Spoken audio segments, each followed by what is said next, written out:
പ്രിയമുള്ളവരെ, ഈ കാണുന്ന റോഡിന്റെ ഭംഗി നിങ്ങളെല്ലാവരും കണ്ടാസ്വദിക്കണം. മലപ്പുറം ജില്ലയിലെ കരുവാരക്കുണ്ട് മേഖലയിൽ കേരള സ്റ്റേറ്റ് എന്ന് പറയുന്ന കേരള ടു പാന്തർ റോഡിന്റെ അവസ്ഥയാണ് ഞാൻ ഈ കാണിക്കുന്നത് കേട്ടോ.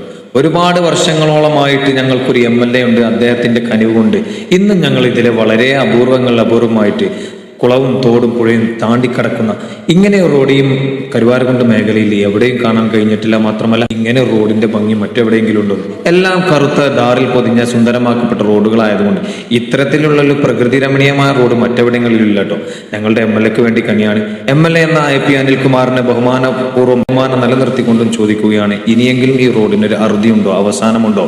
ഇത് കരുവാരക്കുണ്ട് മേഖലയിൽ സംസാരങ്ങൾ വരുമ്പോൾ പലരും പറയും ഇത് MLA ഫണ്ട് ഉപയോഗിച്ച് നിർമ്മിക്കേണ്ടതാണ്, പലരും പറയും ഇത് പഞ്ചായത്തിന്റെ വകുപ്പിലാണ്. സത്യത്തിൽ ഇത് ആരുടെ വകുപ്പാണ്? MLA ആണെങ്കിലും പഞ്ചായത്ത് മെമ്പർമാരാണെങ്കിലും ഇതുപോലെയുള്ള നല്ലതായ സുന്ദരമാക്കപ്പെട്ട റോഡ് മറ്റെവിടെയെങ്കിലും നിങ്ങൾക്ക് കാണാൻ കഴിയുമോ? വോട്ട് വാങ്ങി മൂടും തട്ടി നിങ്ങൾ പോകുമ്പോൾ നിങ്ങളുടെ ചിരിയിൽ ഞങ്ങൾ വഞ്ചിതരാകാമെന്ന് ഞങ്ങൾക്ക് മനഃപൂർവ്വം അറിയുമെങ്കിലും ഇത്തരത്തിലുള്ള നല്ല സുന്ദരമാക്കപ്പെട്ട റോഡുണ്ട് ഞങ്ങൾക്ക് വേണ്ടി കനിഞ്ഞതിൽ വളരെ അഭിമാനമുണ്ട്. എന്നാൽ ബഹുമാനപൂർവ്വം ഞങ്ങളുടെ MLAയോടും പഞ്ചായത്ത് മെമ്പറോടും അതുപോലെ തന്നെ ഞങ്ങളുടെ എല്ലാ വാർഡിലെ മെമ്പർമാരോടും വളരെ കനിവോടുകൂടി ചോദിക്കാണ്, താൽക്കാലികത്തേക്ക് ഈ അഭിമാനമാക്കപ്പെടുന്ന ഈ പ്രകൃതി രമണീയമായ റോഡൊന്ന് മാറ്റിമറിച്ച് എല്ലാവരും പോലെ അത് കറുത്ത ഡാറിൽ പൊതിഞ്ഞ ഒരു റോഡ് ഞങ്ങൾക്കും സ്വന്തമാക്കാനുള്ള അവസരമുണ്ടോ? അതോ ഞങ്ങൾ ഇപ്രാവശ്യം തരുന്ന വോട്ട് ഞങ്ങൾക്ക് പായായി പോകുമോ എന്ന ചോദ്യത്തിന് ഒരു ഉത്തരം നിങ്ങൾ നൽകേണ്ടതാണ്. ഞങ്ങൾ വഞ്ചിക്കപ്പെടുകയാണെന്ന് ഞങ്ങൾക്ക് അറിഞ്ഞിട്ട് നിങ്ങൾ വരുമ്പോൾ വളരെ വിനയപൂർവ്വം നിങ്ങളെ സ്നേഹിക്കുകയും ബഹുമാനിക്കുകയും ആദരിക്കുകയും ചെയ്യുമ്പോൾ ഞങ്ങൾ ഈ നാട്ടിലെ ആളുകൾ ഒരു വിഡ്ഢികളാണെന്ന് നിങ്ങൾ കരുതണ്ടോ.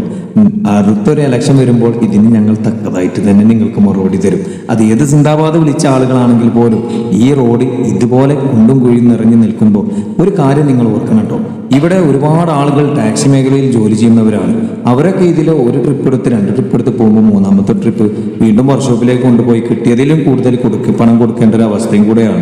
അതുകൊണ്ട് ബഹുമാനപ്പെട്ട MLA ആയാലും ബഹുമാനപ്പെട്ട പഞ്ചായത്ത് മെമ്പറായാലും ഞങ്ങളുടെ വാർഡുകളിലെ മെമ്പർമാരായാലും നിങ്ങളൊന്നും ഓർക്കുക, ജനങ്ങൾ വിഡ്ഢികളല്ല കേട്ടോ. തിരിച്ചറിയേണ്ട കാലം അതിവിദൂരമല്ല, എല്ലാവർക്കും തിരിച്ചറിഞ്ഞിട്ടുണ്ട്. ഇനിയെങ്കിലും രാഷ്ട്രീയം മറന്നുകൊണ്ട് നമ്മുടെ നാട്ടിലേക്ക് ഒരു വികസനം വരുമ്പോൾ ആ വികസനത്തെ മറ്റൊരു നിലയ്ക്ക് ബ്ലോക്ക് ചെയ്യാതെ അത് പരമാവധി നമ്മളിലേക്ക് വേണ്ട അവകാശങ്ങൾ അത് നമ്മുടെ മാത്രം അവകാശമാണെന്ന് അറിഞ്ഞുകൊണ്ട് അത് ഔദാര്യമല്ല എന്നറിഞ്ഞുകൊണ്ട് നേടിയെടുക്കാൻ ഇനിയെങ്കിലും ശ്രമിക്കുക, നേടിയെടുത്തുകൊണ്ടേയിരിക്കുക.